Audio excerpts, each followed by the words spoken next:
শোন, তোমার ভাইয়া। ভাই কি করতেছিস তুই? রাস্তার মধ্যে মারামারি করতেছিস? ও ওর এফটিজিং করছে। আজকে আর মাইরে ফেলাম। দাঁড়াবি। এইখানে যাও। আর আপনারা দাঁড়া কি দেখতেছেন? জান না এখান থেকে মারামারি থামানোর মধ্যে মারামারি দেখতেছে। এই মেয়েকে? ভাইয়া, আমি ওর ফ্রেন্ড। ভাই আমার গার্লফ্রেন্ড। গার্লফ্রেন্ড? হ্যাঁ ভাই, তোমার সত্যিটাই বললাম, কারণ একদিন পরে তুমি এমনিতেই জানবা। আজকে যা বাসায় বসে দিয়ে ওকে চোখে নামাই দিয়ে যা। ঠিক আছে দিলাম, চলো তোমাকে নামাই দিয়েছি।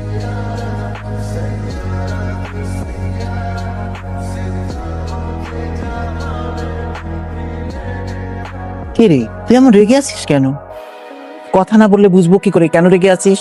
আজকে তোমার ছোট ছেলে বাসায় আসুক, তারপর বুঝাবো ওরে আমি। ওর একদিন কি আমার একদিন। কেন? ও কি করেছে? কি করছে জিজ্ঞাসা করতেছো? এই বয়সে গার্লফ্রেন্ড বানাইছে, গার্লফ্রেন্ড নিয়ে ঘুরে বেড়াচ্ছে, আবার সেই গার্লফ্রেন্ডের জন্য রাস্তার মধ্যে মারামারিও করতেছে। আজকে খালি বাসায় আসতে তো ওরে। কিরে এইদিকে আয়। মা, আরে মা দেখো তোমার বড় ছেলের জন্য পাত্রে নিয়ে আসছি। আরে ভাইয়া দেখ না কত সুন্দর। কি সুন্দর দেখতে, যেমন চোখ তেমন নাক তেমন হাস, মাশাআল্লাহ, আমার তো খুব পছন্দ হয়ে গেছে। এই তোরে আমার জন্য মেয়ে দেখতে কে বলছে? আরে বাপ রে বাপ, বয়স 30-এর কোটায় পড়ে গেছে। ভাই 2 দিন পরে রাস্তা যদি পাস, মানুষ তো বলবো ওই যে যাচ্ছে আই বুড়ো কাকাটা, তখন তখন কেমন লাগবে? দেখছো মা, দেখছো তোমার ছেলে আমার কি বলতেছে? তুই কিন্তু আমার থেকে খুব বেশি ছোট না, বুঝছিস? ঠিকই বলছে, এটা না বলে কি বলবে? এই যে তোর বয়স হয়ে গেছে, বিয়ে প্রত্যেকটা বন্ধু বিয়ে করেছে, আর প্রত্যেকের বাচ্চা কাচ্চা হয়ে গেছে, আর তুই বিয়ে তো করিসনি, একটা প্রেমও করতে পারলি? প্রেম? ওর দ্বারা আর প্রেম হবে না। সারাদিন শুধু অফিস অফিস, এগুলো করলে কি আর মেয়ে পড়াতে পারবে? ভাইয়া শোন, একটা মেয়েও পড়াতে পারছিস না তুই, এটা তো কইলো। হ্যাঁ ভাইয়া, এই মেয়ে যদি তুই মিস করিস তাহলে আমার আর কিছু করা থাকে। দেখ একটু দেখ। দেখবো না, সরা। ঠিক আছে, দেখতে হবে না, কোনো সমস্যা নেই। এই যে ছবিটা আমি টেবিলের উপরে রেখে গেলাম। হ্যাঁ মেয়ে বলতে যদি ভালো লাগে তাহলে কালকে সকাল 10টা যাতে দেখা করতে যা। বাদ বাকিটা তোর উপরে, তুই দেখ। আমি আমি আমি কিছু বলবো না। মা চলো, আমার ক্ষুধা পাইছে তো, খাবার দিন। হ্যাঁ ঠিক আছে, চল।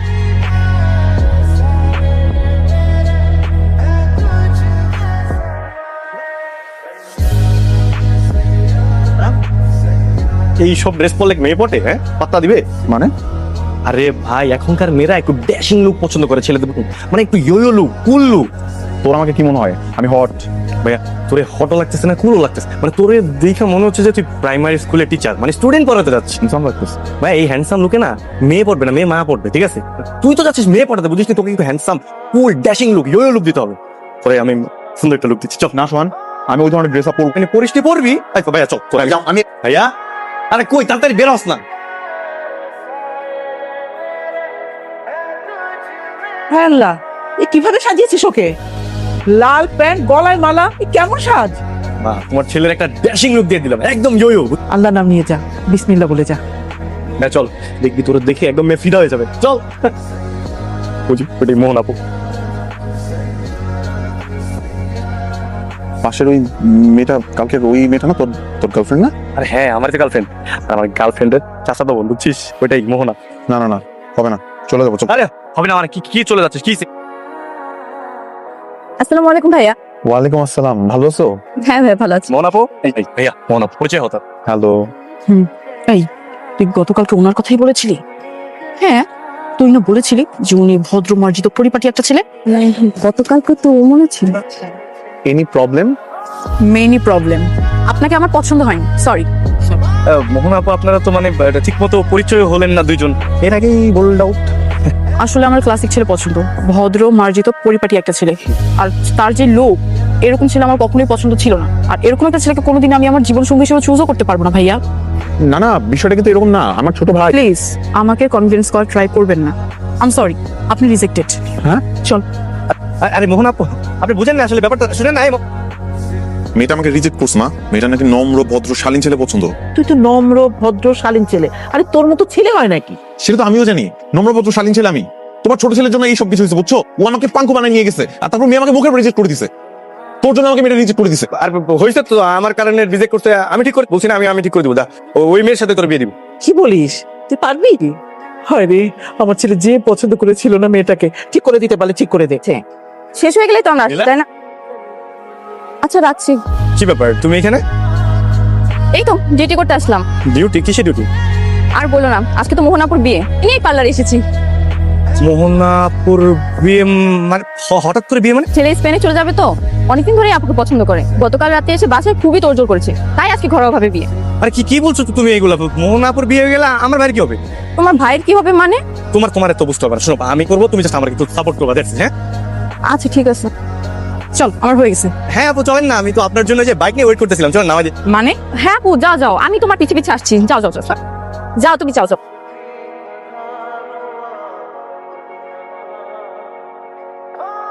আরে কি ব্যাপার, আমার বাসা তো এদিকে, এদিকে কোথায় নিয়ে যাচ্ছ? আপনার বাসায় দেখি, আমার ভাইয়ের বাসায় দেখি। ভাইয়ের বাসা মানে? আজকে আমার বিয়ে। আরে বিয়ে তো কি হয়েছে? বিয়ে হবে, শুধুমাত্র পাত্রটা চিনতে। এই, তুমি কি আমাকে কিডন্যাপ করতেছো? আরে নরকমই কিছু একটা। বাঁচাও, কে কোথায় আছো? বাঁচাও আমাকে। আরে ভাবি, আমি কাঁচা চালক বলে কিন্তু একদম দুজনে একদম এই যে পঙ্গু হাসপাতালে চলে যাবো।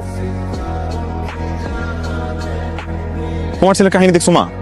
আজকেও বাইকটা নিয়ে বের হয়ে চলে গেছে। এখন আমি অফিস যাবো কিভাবে? দেরি হবে না আমার? লাঞ্চটা ঠিক মতো করে নিস, একটা রিক্সা নিয়ে চলে যা না। এইসব ভাবি নামেন। তুই বিয়ে করেছিস? বিয়ে? কে বিয়ে করবে? ওর মতো একটা বদমাশকে বিয়ে করবো আমি? আমি তোকে পুলিশে দেবো।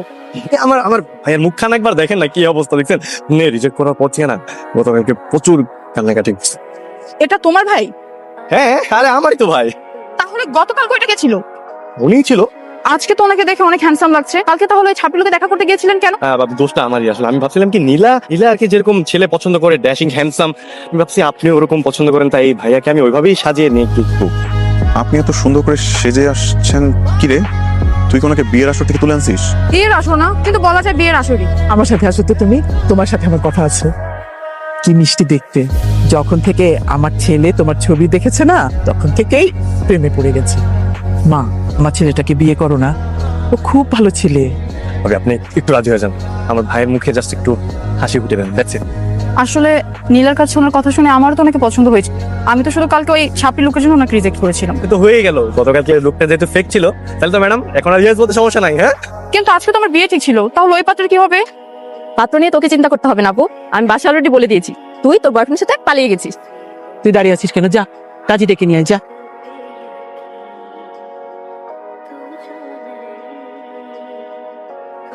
আমার মাকে নিজের মায়ের মতো দেখবা, আর এমন ভাবে চলাফেরা করবা যাতে করে তোমার আচরণে তারা কষ্ট না পায়, ঠিক আছে?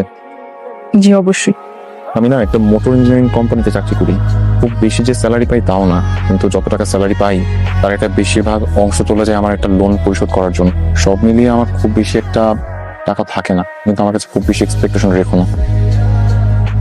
আচ্ছা ঠিক আছে। আরে রিয়াদ ভাই, আপনি আজকে অফিসে?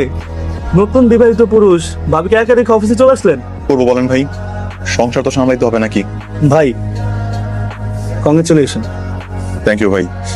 আমি যতটুকু জানি আপনার তো লোনের পেশাটা এখনো চলতে। সোহানের তো গ্রাজুয়েশন শেষ হতে আমার তো 1 বছর, আর তো স্টুডেন্ট ভালো। ওর গ্রাজুয়েশনটা শেষ হয়ে গেলে দুই ভাই একসাথে সংসারটা সামলাই নিব, সব ঠিক হয়ে যাবে। ভাই আপনি কি নিজের জন্য কিছু ভাববেন না? আপনার কি শখ বলতে কিছু নাই? মাথার উপর তো বাবা নামক ছায়াটা নাই, আর আমি তো পরিবারের বড় ছেলে। পরিবারের বড় ছেলেদের তো সকাল রাত থাকতে হয় না, সবটাই বিলাসিতা। মন থেকে আমি দোয়া করি আপনার ঋণটা তাড়াতাড়ি পরিশোধ হয়ে যাক। আর শুনেন ভাই, একটু নিজের জন্য বাঁচেন। ইনশাল্লাহ। জানো মা, এই বাড়িটা শুধু বাড়ি না, তোমার শ্বশুরের ইমোশন, তোমার শ্বশুরের সারা জীবনের অর্জন। আমার স্বামী মানে তোমার শ্বশুর, উনি ছিলেন এতিম, ওনার কোনো সম্পদ ছিল না। ওনার খুব স্বপ্ন ছিল একটা সুন্দর বাড়ি, সারা জীবন কষ্ট করে এই বাড়িটা বানিয়েছেন। এই বাড়ি আমাদের স্মৃতি, প্রত্যেকটা ইটে তোমার শ্বশুরের স্মৃতি। জি বলেন। রিয়াদ সাহেব নেই? না, রিয়াদ ভাই তো বাড়িতে নেই। আপনি বলেন, আমাকে সমস্যা নেই। না, শুনলাম বাড়িটা বিক্রি করবেন, তাই দেখতে আসছি। কে বলেছে বাড়ি বিক্রি করবো? আপনাদের তো অনেক টাকা লোন, না সুদের পরিমাণও এত বাড়ছে যে আপনারা দিতে পারছেন না। ব্যাংক তো নিলামে উঠাবে আপনাদের বাড়ি, তার চেয়ে ভালো বিক্রি করে দিন। আমাদের সমস্যা আমরা মেটাবো, আমরা বাড়ি বিক্রি করব না। আপনি এখন আসতে পারেন। আপনারা যা ভালো মনে করেন।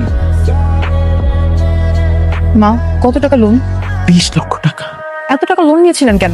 মাগো, তোমার শ্বশুর যখন মারা যান, ওরা খুব ছোট ছোট ছিল, কোনো টাকা পয়সা ছিল না। ওদের বড় করা, ওদের লেখাপড়া, সংসার চালানো, আমার চিকিৎসা, তারপর উপায় না পেয়ে ব্যাংকের কাছে বন্ধক রাখি। মা একটা কথা বলি, তুমি বাড়িটা বিক্রি করে দাও। কি বলছো এসব? তো ভাবি দুনিয়াটা না ইমোশনে চলে না। তারা লোনের অনেক টাকা বাকি, আমার পড়াশোনার খরচ, বাড়ির খরচ, ইয়া তো একা পারছে না, হিমশিম খাচ্ছে। সবচেয়ে ভালো হয় আমরা বাড়িটা বিক্রি, একটা কম দামি বাসায় ভাড়া থাকি, তাহলে তো ঝামেলা শেষ, তাই না? তুমি যাও এখান থেকে। ভাবি যাও তো। মা, আপনি ওর কথা কষ্ট পেন না, ছোট মানুষ কি বলতে কি বলে ফেলছে। কি করে পারলো বাড়ি বিক্রির কথা বলতে? ও জানে না এই বাড়ির জন্য ওর বাবা জীবন দিয়েছে। বাবা জীবন দিয়েছে? হ্যাঁ মা, শ্বশুর যখন অনেক কষ্ট করে বাড়িটা কমপ্লিট করলো। আপনারা এত রাত আমার নিজেই চলে আসলাম, টেলিফোনে রিকোয়েস্ট করেছি, রিকোয়েস্ট রাখেন। দেখুন জাবেদ সাহেব, আমি আগেও বলেছি এখনো বলছি, এই বাড়ি আমি বিক্রি দেবো না। আমার জীবনের সমস্ত উপার্জন দিয়ে আমি এই বাড়ি তৈরি, এটা আমার শখের বাড়ি, কিছুতেই আমি বাড়ি বিক্রি করবো না। তাহলে জীবনটাই দেন, পরেরটা আমি বুঝে নিব।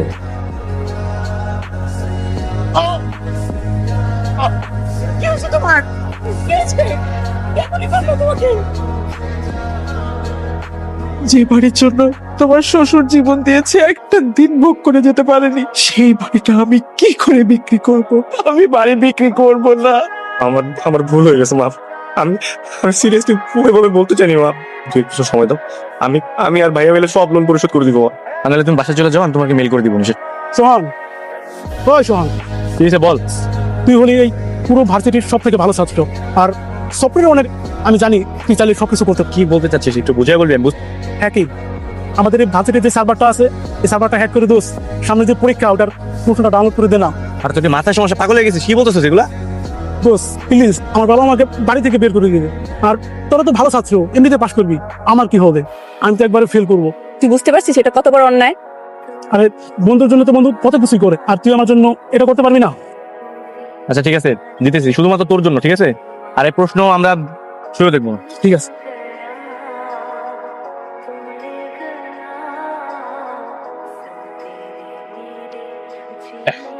ডান, সেই নি।